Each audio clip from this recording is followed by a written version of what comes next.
ating bansa pagdating sa paggamit ng teknolohiya. Kung ito raw ang magpapalakas sa mga probinsya sa bansa, ito ang sagot upang lalong lumago ang turismo sa Pilipinas. Nagpapatrol, Ernie Man. Mismo ang workshop facilitator ng Asia-Pacific Economic Cooperation, Information Technology o APEC-IT na si Florence Ryan Sotelo ay nahirapan maghanap ng matitirhan sa Batangas dahil sa limitadong website ng mga hotel sa probinsya sa internet.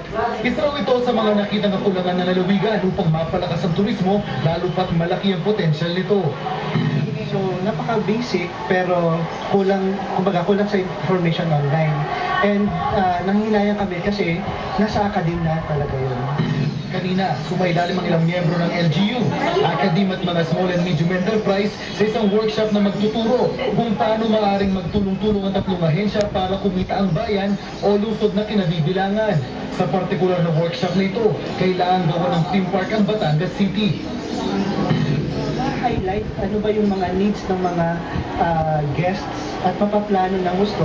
Kanina pa nga lang hindi pa nagsisimula yung activity, nag-iisip na sila na ay parang kulang yung mga facilities dito to be able to serve the guests well. If you attract investments, yung first line of attraction mo is how receptive, how friendly are the local government units.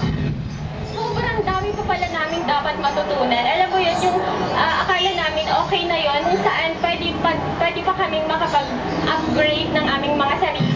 Isa rin sa mga tinututukan ng pagpapaigting sa mga kurikulum ng mga paaralan na angkop ang disenyo para sa pangangailangan ng mga kumpanyang papasukan pagka-graduate nila. Ernie Manio, Patrol ng Pilipino.